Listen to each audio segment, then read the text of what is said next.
I don't know who had the bright idea of scheduling me after food activists. And I just, not only do I not garden, really, or know anything about how to grow the stuff, but also have no slides. So I'm a kind of a materialist. I like objects and books and things like that. And so I will be showing some of those. And moreover, I'm not even dealing with anything contemporary. I'm talking about histories from a long time ago. And this is definitely a work in progress that, or building in construction that may collapse at any time or may succeed. So it's a trial balloon, really. And I want to talk, the talk is called Plot and Plantation, an image for political thought in the post-independence decade. And by post-independence, I mean the 60s, 1960s specifically. And I'm looking at one geographical area. The African plant diaspora concerns all of the Americas. And I'm just looking at the Caribbean. It's a large enough geographical area, but in relation to all of the Americas, it's small. And I'm looking at one particular period, the 60s and 70s. Jamaica and Trinidad were granted independence in 1962. So a lot of things happen in the 60s and early 70s as a result of that. A lot of accelerated intellectual activity and activism. And then in relation to my own research, recently it's been very focused on Caribbean poetics. And I find in reading poetry, and there's books out here, for example, by Campbell Brathwaite, there's references to poets in the exhibition. I find really interesting reimaginings of social structures and agricultural practices that I think are very relevant to the history of the African plant diaspora. So that's what I'm going to look at. But I do want to ask why in post-independence Caribbean does this dual term, plot and plantation, that I see as inseparable. And I'm using plot here also somewhat synonymously, maybe carelessly, with provision ground and subsistence ground.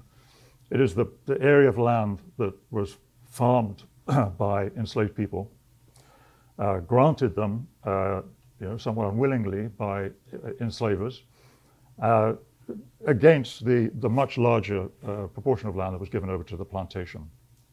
So why did this image or this tool become so vital, so productive for really a lot of Caribbean intellectuals in that period? They seemed to turn to it, some of them, as a way to understand the blocks that were impeding social progress, economic progress for the underclass, and saw in this a way of understanding the fixed structures and access to opportunity that had beset that underclass, the descendants of the enslaved Africans who had come over during the Atlantic slave trade. If you go to the Caribbean, and also, like, I was been asked actually yesterday, it sort of stumped me, like, how did you start? Where did all this start?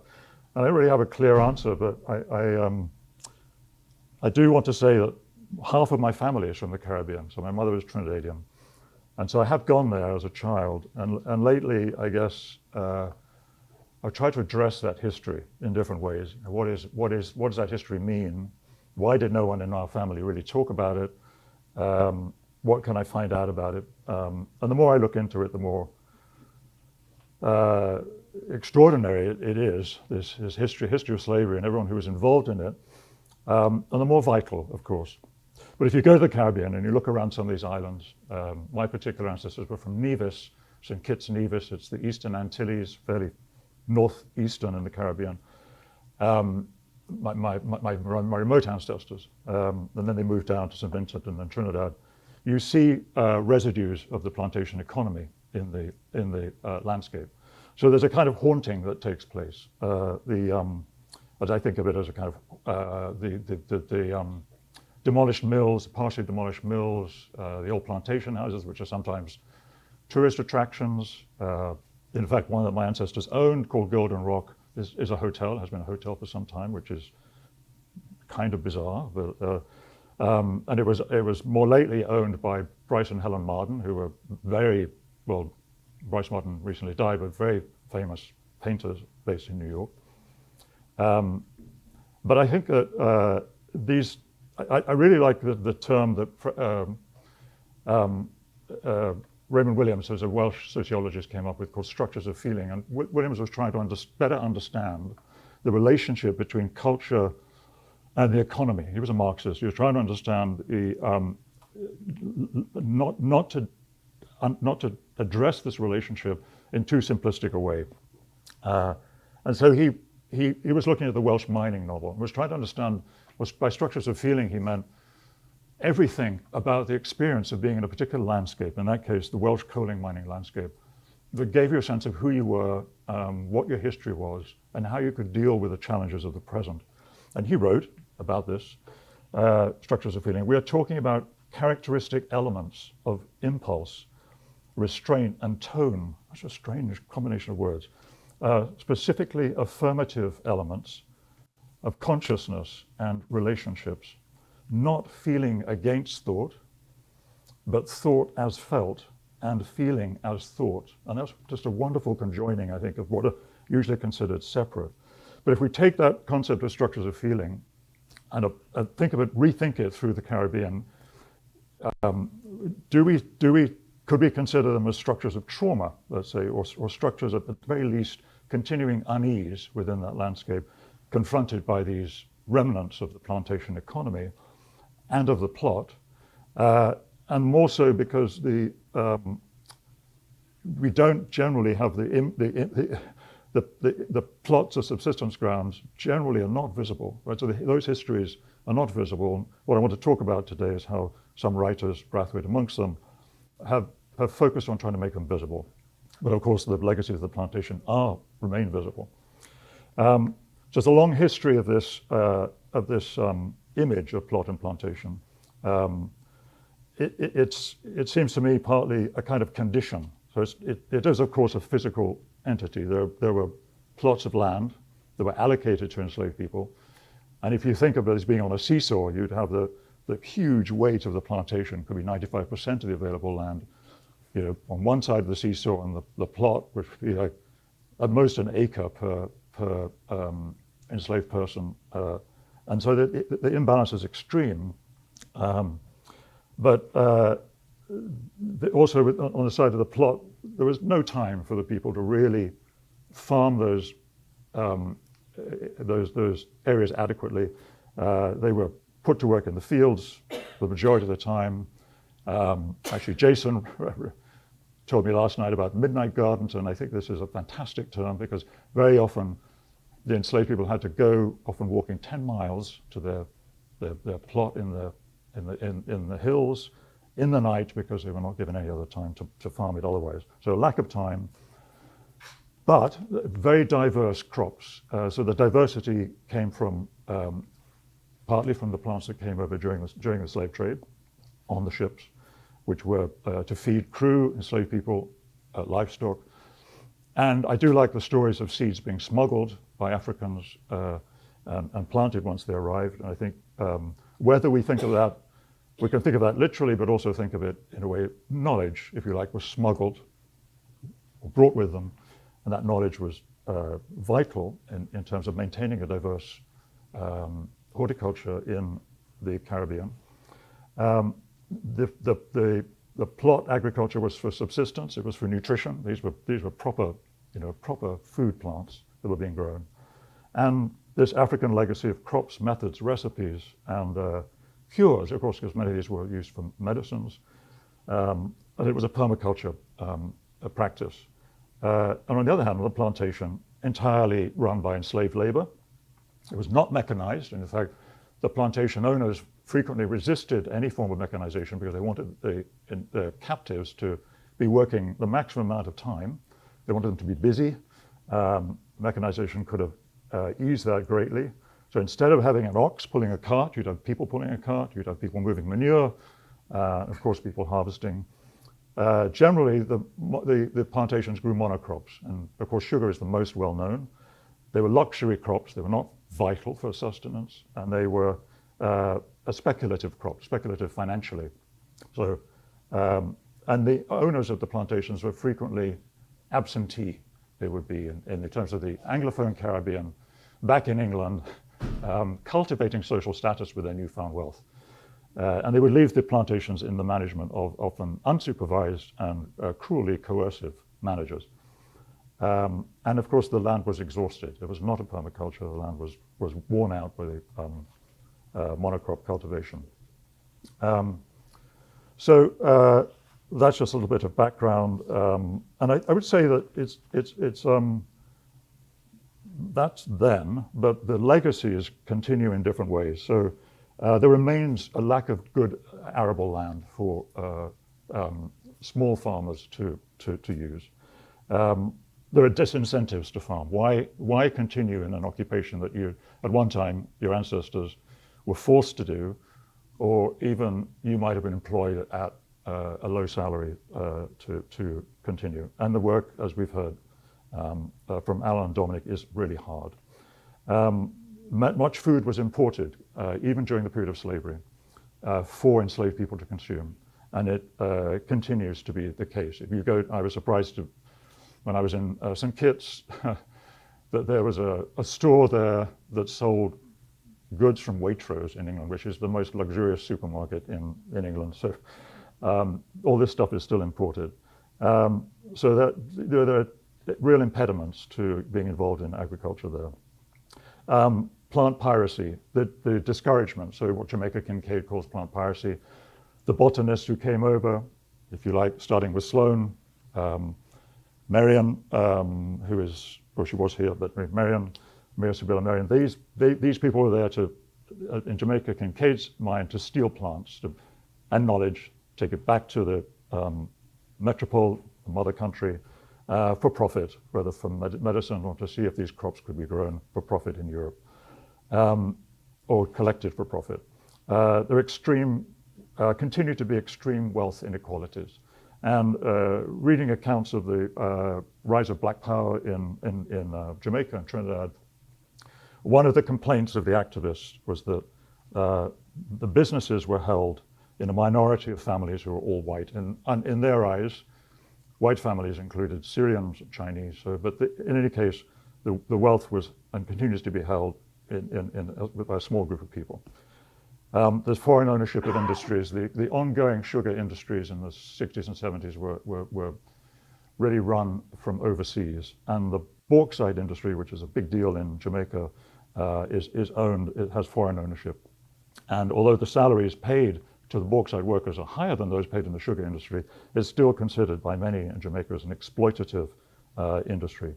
And then black leaders in the Caribbean in the 60s and 70s were criticized for being in power but powerless. They had no ability to redistribute land or wealth. And so they were perceived as being actually, it was easy for them to be perceived as on the side of, or at least part of the problematic legacy of plantation ownership. So, how does plot and plantation become a promising activist term for Caribbean residents in the 60s and 70s? I want to look at two writers, two essays primarily, and that's Sylvia Wynter and Cameron Brathwaite. And Wynter was a Jamaican, Brathwaite was a Barbadian, but they both ended up in Jamaica teaching at the University of the West Indies. And so in the 60s and 70s, post-independence decade, the campus, the Mona campus at the edge of Kingston in Jamaica was founded in, I think, 1947, 48 by the colonial administration. But by 1960, another campus had opened in Trinidad, outside Port of Spain and St. Augustine. And then a third one in 1963 at Cave Hill in Barbados. So those were the three main campuses. And with that expansion, you have this increased recruitment of black intellectuals, black professors, and a change in the curriculum. So believe it or not, it was very hard to study Caribbean histories, Caribbean matters in the Caribbean. You were studying the stories about English in kings and queens, right? So the curriculum changes, And two of the people who were recruited in 1963 were Sylvia Winter and Campbell Brathwaite. And with that expansion of curriculum and expansion of students, and those students, some of them go to Canada, go to New York on study leave to England, and they become activists. They encounter Black power there in the States as well. And it's worth remembering that Stokely Carmichael was himself Trinidadian. Carmichael is the figure, Black power leader in California, but he's the one who came up with the term Black power. Carmichael spoke in London in 65, I think 66, and had an enormous influence on Black thinkers in London, and particularly those who are associated with the Caribbean artist movement, more on which later. And Brathwaite was one of the founders of the Caribbean artist movement. So it's not just, plot and plantation do not just concern the Caribbean. Obviously, there are examples here many examples in North America, and I just want to reference a few of them. One I like very much is from Toni Morrison's Beloved, and Beloved is set in Cincinnati, if you know the book. So the grandmother, Baby Suggs in Beloved, grows food in her allotment of her garden. And she throws a party. This is a crucial moment in the book. She throws a party, invites all these guests, her neighbors, who then become jealous of her prosperity and betray her. And at that point, the plantation that the other main character in the book, Setha, has escaped from, the plantation catches up with them. And the neighbors who are invited to the dinner betray the family by not alerting them to the imminent arrival of the slave catchers, slave hunters. And so I won't tell you more about the plot there, but I just want to quote from the book. As Baby Suggs, later as she stood in her garden, chopping at the tight soil over the roots of the pepper plant, she smelled it again, the scent of disapproval. Back beyond the vegetable garden, closer to the stream, but in full sun, she had planted corn. Baby Suggs leaned back into the peppers and squash vines with her hoe. Carefully with the blade at just the right angle, she cut through a stalk of insistent rue. And then in Alice Walker's essay, In Search of Our Mother's Gardens, and I quote from that in the exhibition, which is a tribute to her mother's creativity and endurance, but also to the overlooked achievements of Black women generally, who were creative and imaginative in pursuits that were not regarded as the most significant or the most important. And Walker writes about her mother, before she left home for the fields, she watered her flowers, chopped up the grass and laid out new beds. When she returned from the field, she might divide clumps of bulbs, dig a coal pit, uproot and replant roses, or prune branches from her taller bushes and trees until night came and it was too dark to see. And in the book, I don't have it with me, but African American Gardens and Yards of the Rural South by the writer Richard Westmacott. He goes down to the South and interviews gardeners and repeats the conversations verbatim. It's a wonderful book. But he helpfully cites what's been grown in the coasts of equatorial Africa, so basically from Senegal down to Nigeria. And he writes, well, amongst what was grown, there were trees, vines, root crops, and grain crops, such as banana, yams, manioc, and maize. And amongst the root crops, he cites taro, sweet potatoes, and arrowroot, in addition to yams and manioc. And he also quotes from the records of subsistence grounds from the period of slavery. And on one Georgia plantation from 1860, he quotes the source, a small piece of ground enclosed with palings, in which are coops of fowl with chickens, hovels for nests, and for sows with pig. In the rear of the yards were gardens, a half acre to each family. He is optimistic, or he cites the optimism of some of the gardeners in the South for continuing with this practice, although he notes that it is dying out. It induces, he says, pride in self-sufficiency and gives people a surplus to distribute to their neighbors. And quote, for many who stayed in the South, the garden and the yard were places of survival, both of body and spirit. And then lastly, in the American context, in a remarkable book that I have here, in fact you can look at it later, by Diane Balmori and Margaret Morton, called Chancery Gardens, Uprooted Lives. And I think it's Margaret Morton who's the photographer, Diane Balmori, the writer. They document the gardens of homeless people in New York. And there we find retentions of this resourcefulness and meaning and, if you like, places of survival, both of body and spirit, that Westmacott quoted. And I think it's particularly interesting in relation to our theme, because if we're talking about the importance of these overlooked forms of agriculture, those of which very little trace remains, these gardens, the Chancery Gardens, were not for sustenance so much as decoration, because for sustenance you need a season at least. To grow something, you need the guarantee that it's not going to be disturbed, knocked down, taken over. And they write, on one level, Chancery Gardens show us how human beings transform their environment so that it can sustain them. On another level, they represent a new language, a language not yet clearly heard, or one that may have been ignored because it speaks a different, even colloquial tongue.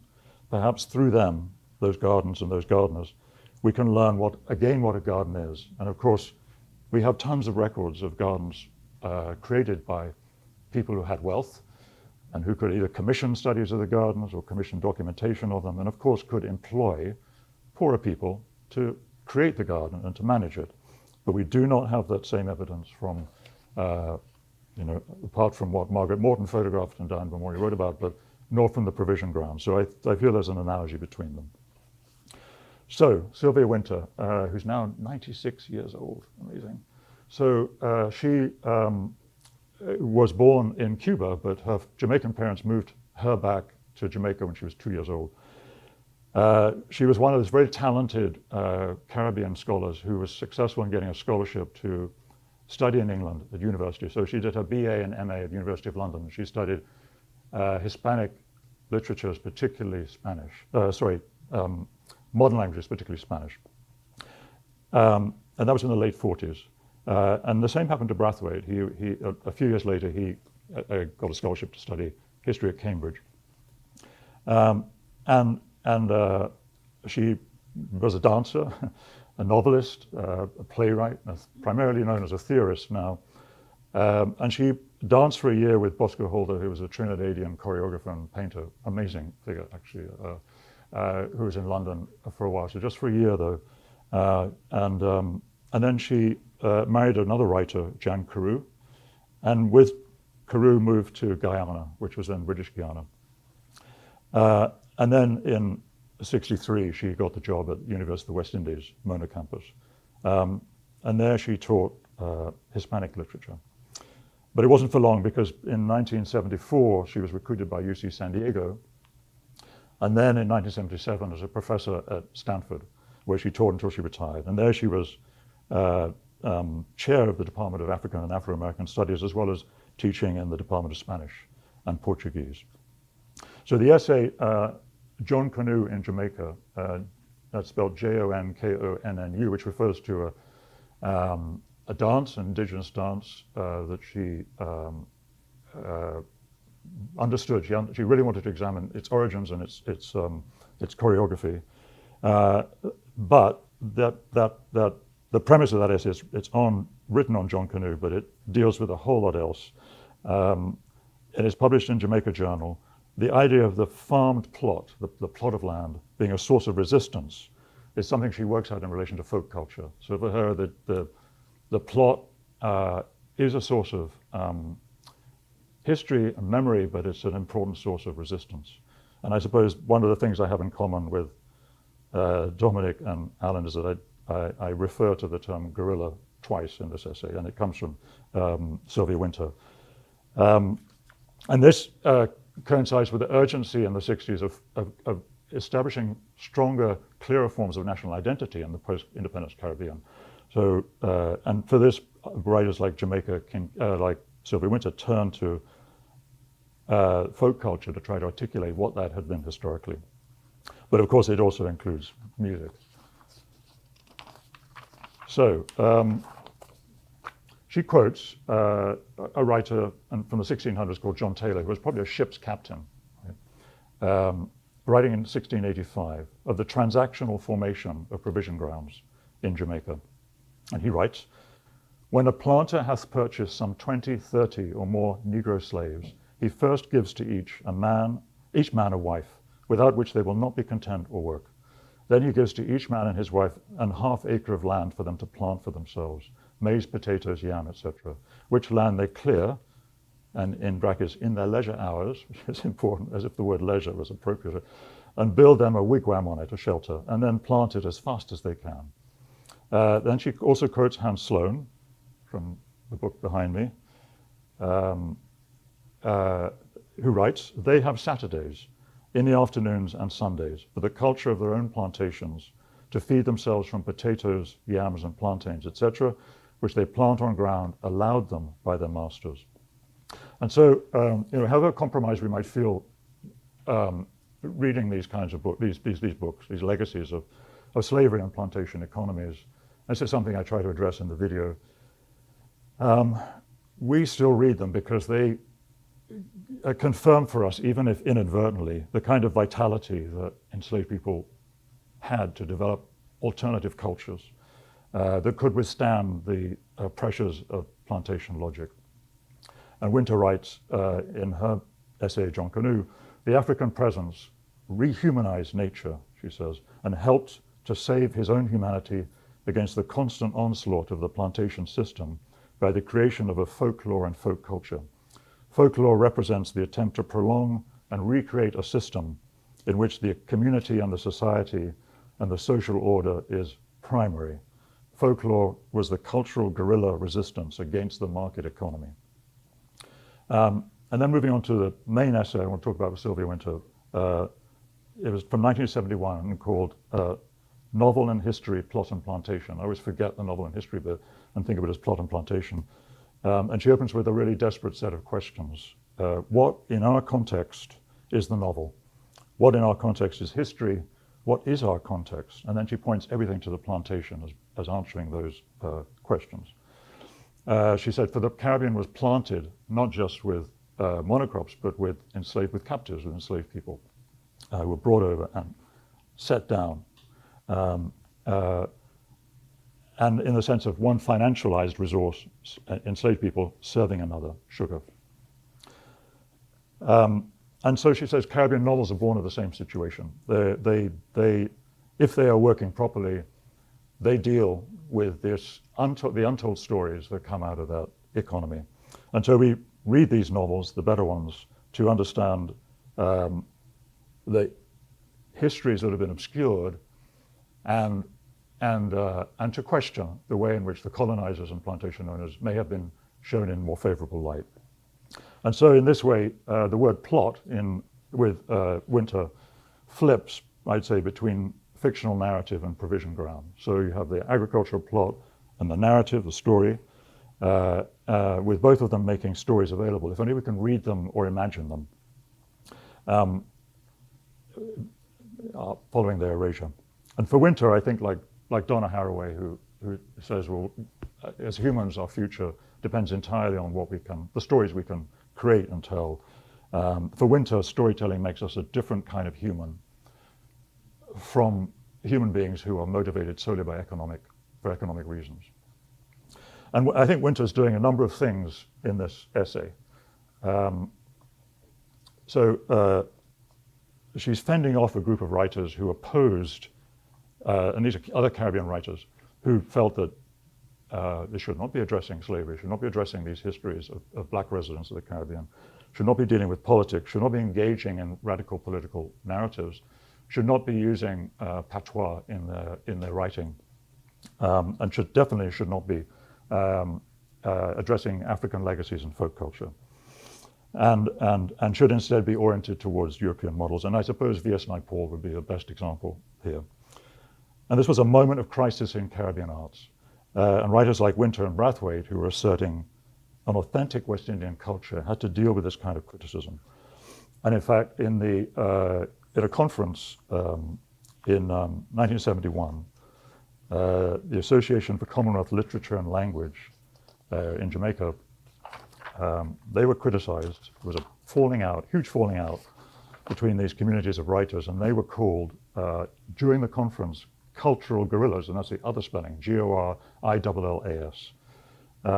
And so she is also offering an analysis of contemporary fiction in relation to histories of labor uprisings, both the Bogle Rebellion in 1865 and the strikes that went on across the Caribbean in the 1930s. She treats plot and plantation, of course, as literal zones of economic interest, the easiest association, but also as ideological states of mind, and even, I'd say, as ontological states of rebellion and suppression. They are your entire being. If you're whether you're on the side of the plot or the plantation, that defines exactly who you are. And of course, they're irreconcilable. And just as radical Caribbean novels established literary alternatives to European classics, enslaved plots, she says, being based on use value, what was needed for food and survival, rather than speculative trading, they resisted the larger market systems and that were the rationale of the monocrop plantations. So for 300 years, she writes, the enslaved worker and gardener built their social order out of African experiences. Quote, around the growing of yam, of food for survival, he created on the plot of folk culture, the basis of a social order which recreated traditional values, use values. This folk culture became a source of cultural guerrilla resistance to the plantation system. So that's the second mention she makes of it across the two essays. So where are we at this point?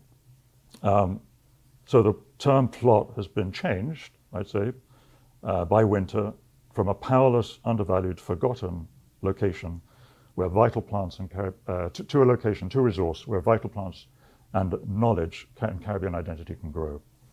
It creates an island future. And so what is the literary equivalent to plot? Subversive activist writing that takes on African and folk legacies with the fiction poetry theory that conserve languages, indigeneity, and they formulate the future. So the two publications where these articles of Winter's appeared were part of the flourishing journal movement in the Caribbean in the 60s.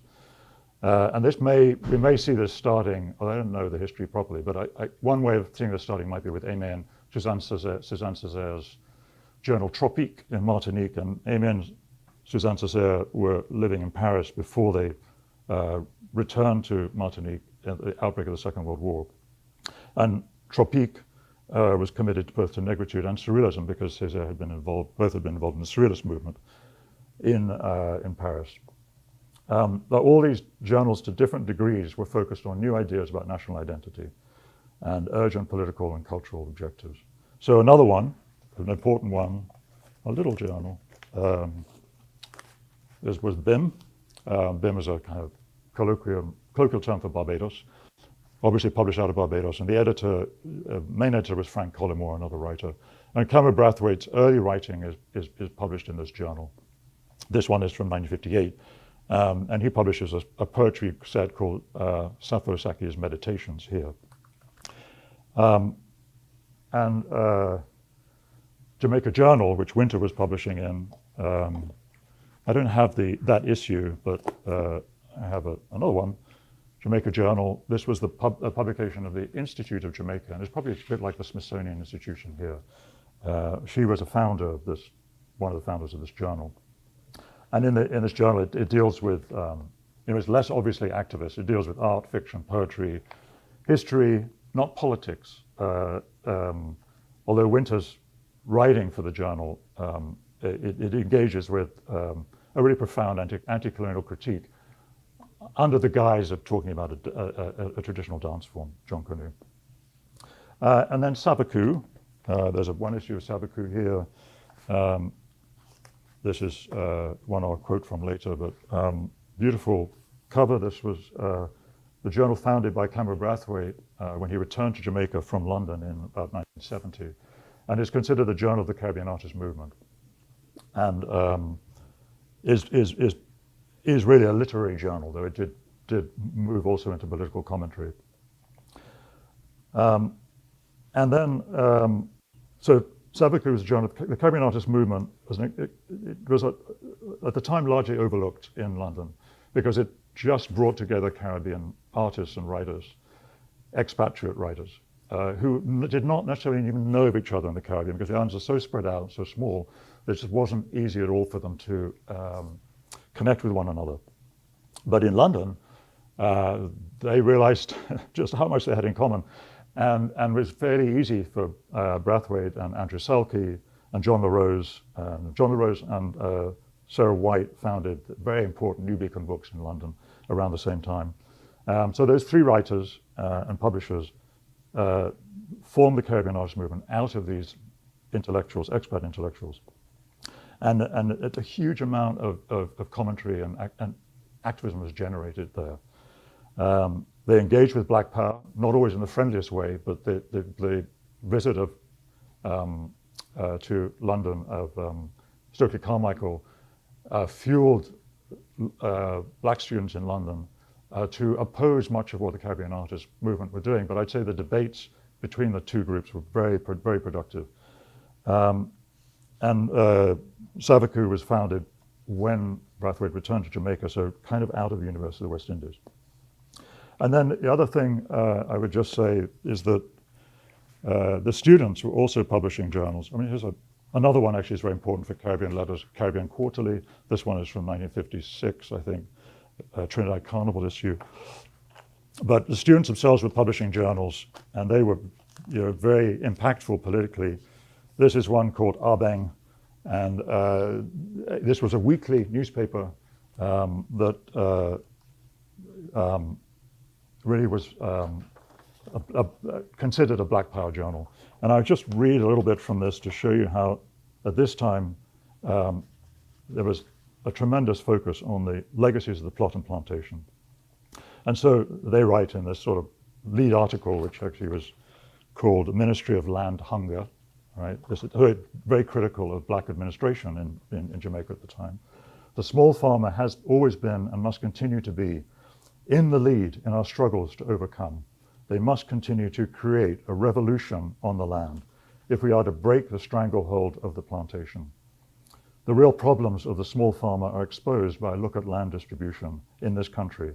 The figures show that 300 of over 500 acres each have nearly half of the country's farmland. Compare that with 300 farms of over 500 acres each. Compare that with 113,000 farms of less than 5 acres. The owners of these small farms have to scrape a living on only 1/8 of the farmland in Jamaica. What could be more criminal? So that just gives you an idea of the tone of this paper, continually attacking the current administration, political parties. So that's, again, I think that, and of course the journals respond much more promptly to intellectual and cultural activity. They're coming out every month or every week. So you read those and you do get a stronger sense, I think, of the intellectual ferment in the Caribbean and in London at the time than you do reading through the books that are being published. So Brathwaite, let me move on to Brathwaite. So Brathwaite, born in Barbados, as a child he played on the beach with other beach boys, you call them, great swimmer. He writes of that time of being totally entranced by the water, the light, smells and sounds of the neighborhood he was in, and really on the outskirts of Bridgetown. And he gets a scholarship to go to Cambridge to study history, but when he graduates in 1955, he cannot get a job in England. Racism prevents him, someone for that qualification, with a graduate degree as well, because he stayed on an extra year to get a master's. He could not get a job teaching in England. And he finally gets appointed as an educational officer in Ghana. And he lives in Ghana for 8 years. And it's that experience in Ghana that really informs everything that follows, and his conviction that the African legacies was absolutely vital to the future of Caribbean identity. And so the essay that I want to look at, one essay, is called Caribbean Man in Space and Time, and it's from Savaku 11 to 12, issue 11 to 12. But I want to just read, actually the magazine opens with a poem by Olive Senior, called Ancestral Poem. And I quote from a different Olivecina poem in the exhibition. I'll just read a little bit of this. So I think it's relevant to what we're talking about. The pattern woven by my father's hands lulled me to sleep. Certain actions moved me so, my father planting. When my father planted, his thoughts took flight. He did not need to think. The ritual was ingrained in the blood, embedded in the centuries of dirt, beneath his fingernails, encased in the memories of his race. So, Cambrian Man in Space and Time, what an extraordinary title. And Brathwaite begins this with a sort of visionary perspective on the Caribbean. And he talks about tectonic plates sliding over one another, pushing the islands up, the Pacific and Atlantic colliding in that location. And I should just read a bit of that introduction. It is great.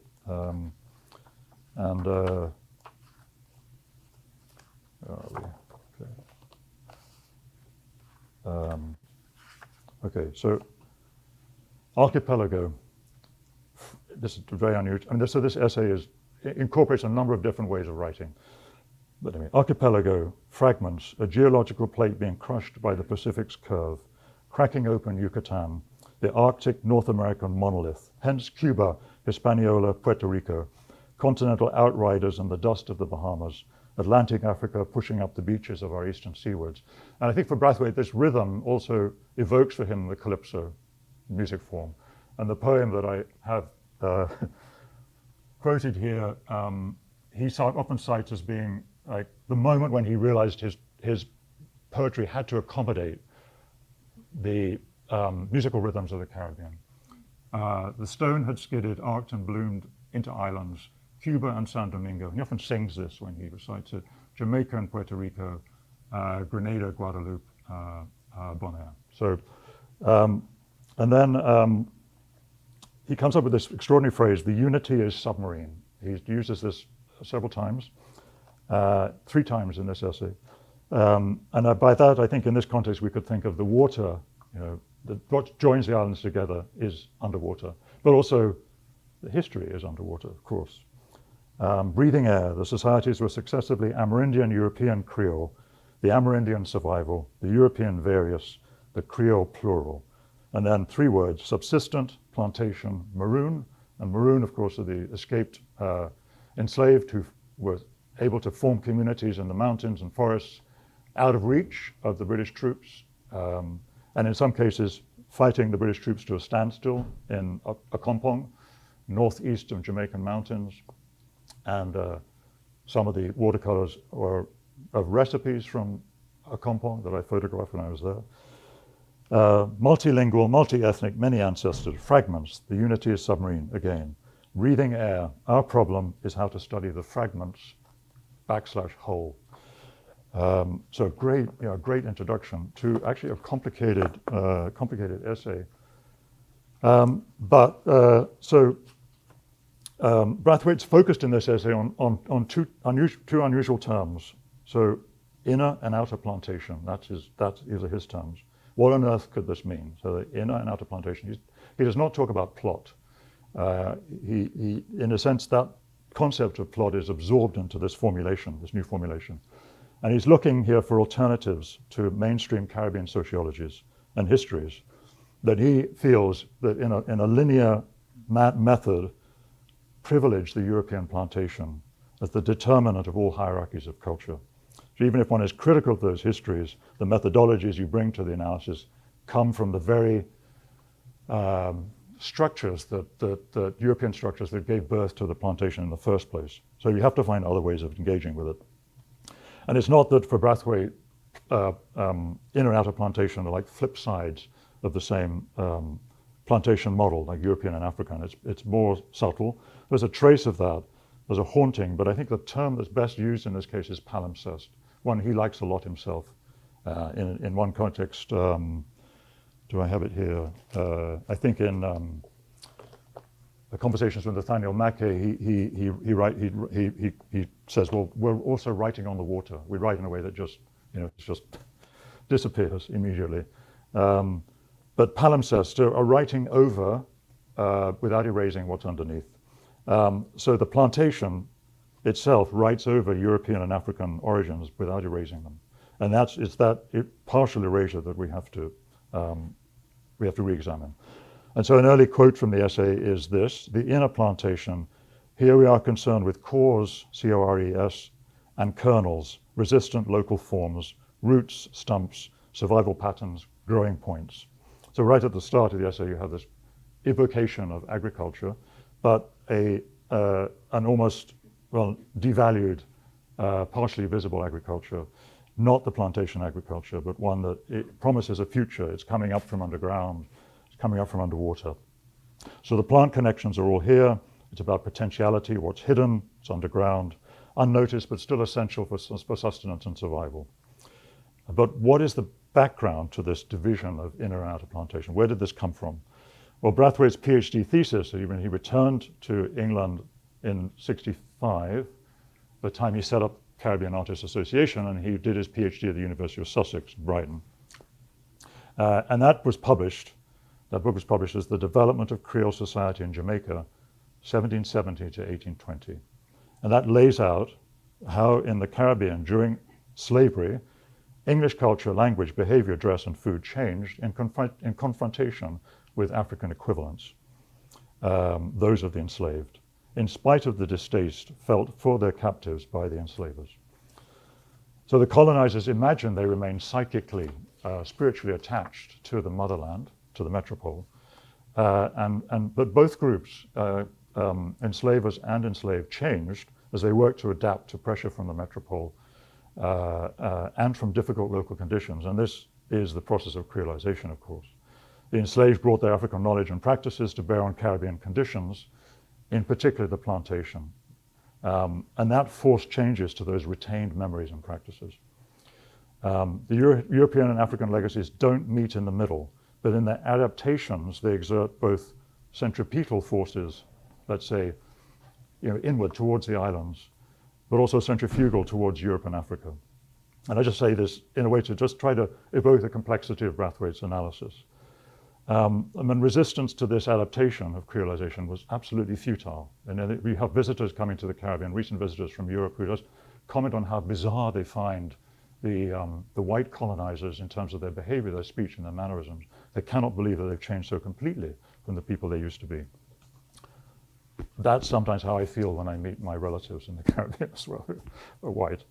I cannot even understand what they're saying. So, now, although it's fictional and set in America, I think one helpful way of reimagining these forces is to look at Toni Morrison's book, 2008 book, A Mercy, where a hybrid small settlement of Dutch and English owners, masters, and their indentured, enslaved Native American charges form an unconventional family, and I use that word very cautiously, out of the need to survive in their challenging environment, with all its diseases, routine violence, extreme weather, food shortages, and insular religious practices. So they adapt somehow. They all have to adapt, and they all have to work together to survive. And in his PhD thesis book, Creole Society, Brathwaite gives some details of these different categories of plantation survival agricultures. He distinguishes provision ground, kitchen gardens, which served the whites. And he says they grew peas, beans, sweet potatoes, cassava, peppers, pineapples, pumpkins, cucumbers, and okra. And he distinguishes those from the enslaved gardens that were growing for their own subsistence. And he writes, behind their huts where they grew plantain, ackee, okra, various ground provisions, yam, edo, mangoes, oranges, and shaddock. But he also identifies what he calls polinks. That was a new word to me. I'm P-O-L-I-N-C-K-S, and Judith may know more about that. Planting estates, polinks, that managers were required by law to provide the enslaved up to 10 miles away from the plantation house. And some of these were an acre per person, some much smaller.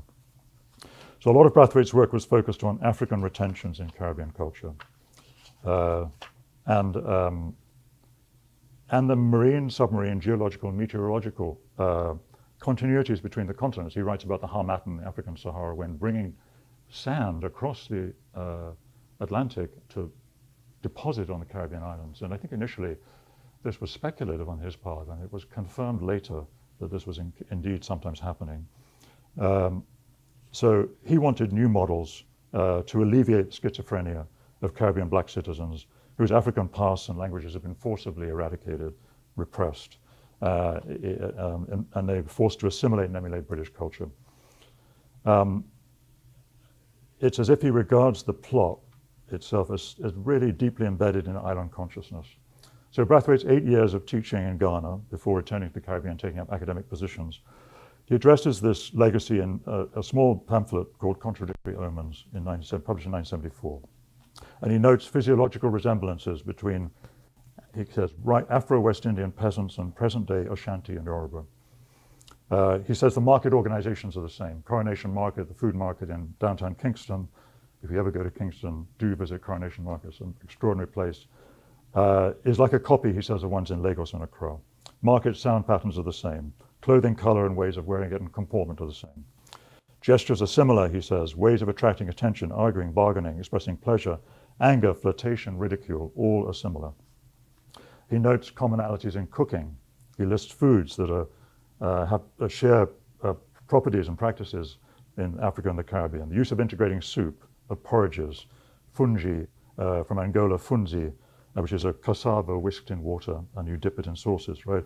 Konkonti in the Caribbean, in Chui culture, konkonte in Ghana. The conversion of, he writes, of yams, plantains, eddos into fufu, which is pounded into a sticky consistency with the same kind of mortar that's used in both continents.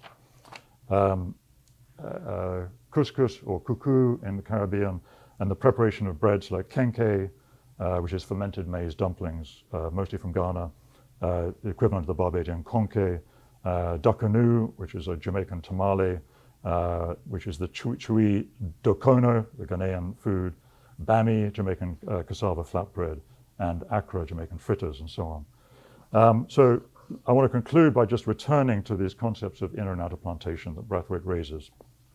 The outer plantation studies that rely on European and North American scholarship and archives are likely born of the same plantation doctrines that they examine. They cannot change the paradigm.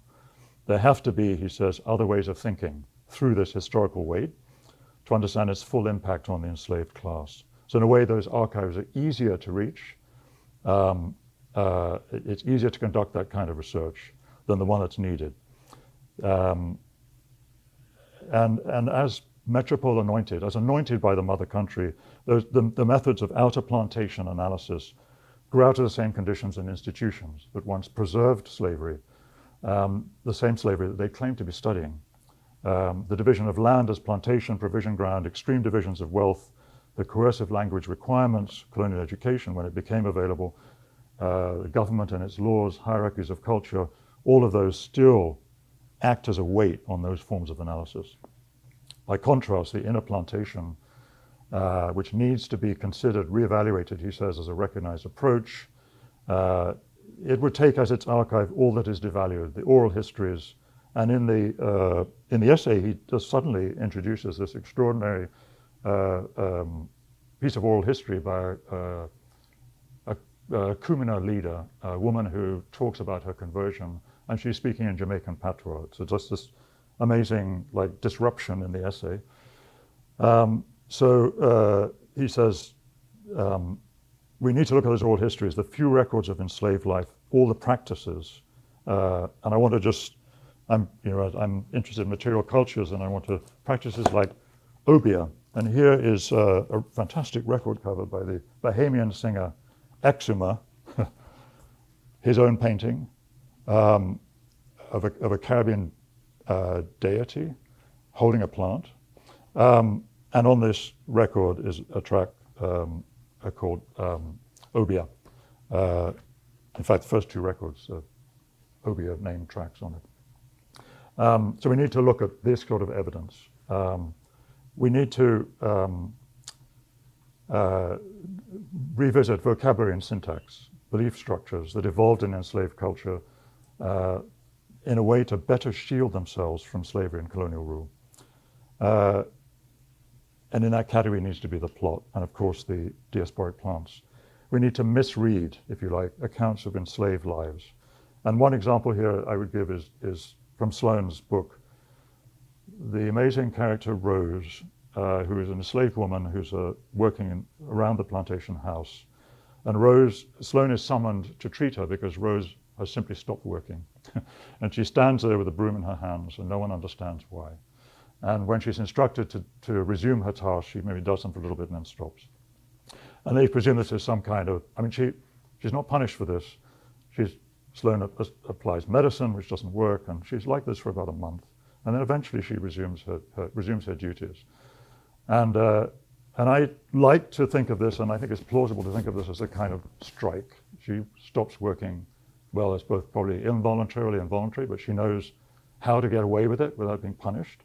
And I can just imagine, and we see other accounts of Sloane's, which is treating enslaved people who are ill or feigning illness. And so the many instances in which activism was engaged with, I think that's another value of reading these accounts against the grain. And I think that there's a kind of community mysticism, I think, to Brathwaite's writing in this form. And he might have preferred the term magical realism, which he uses to title a later book. There's a collective, profound inwardness to Brathwaite's concept of inner outer plantation that is intentionally unfixed, informed by rebellious insights that turn rigid terminology against itself. So we recognize how the plantation, in fact, came to be transformed through this inwardness into an alternative, and he often wrote that alter-native, alter-native, nation-defining culture. The same one that produced reggae, amazingly creative language, Jamaican patois, dances, poems, Rasta reasonings. And I just would conclude some terms that Brathwaite, neologisms that Brathwaite incorporates from Rasta language, which are so great, I think. So outline, so liming is at least the Trinidadian term for hanging out, and so out, O-U-T-lime. Nuance spelled N-U-N-E-U-N-E-W-A-N-C-E. Sitting womb, great one. Altitude instead of attitude, Uncle Sham, of course. Overstand for understanding, interstanding, and finally, tabula rasa. So I'll finish there. Thank you.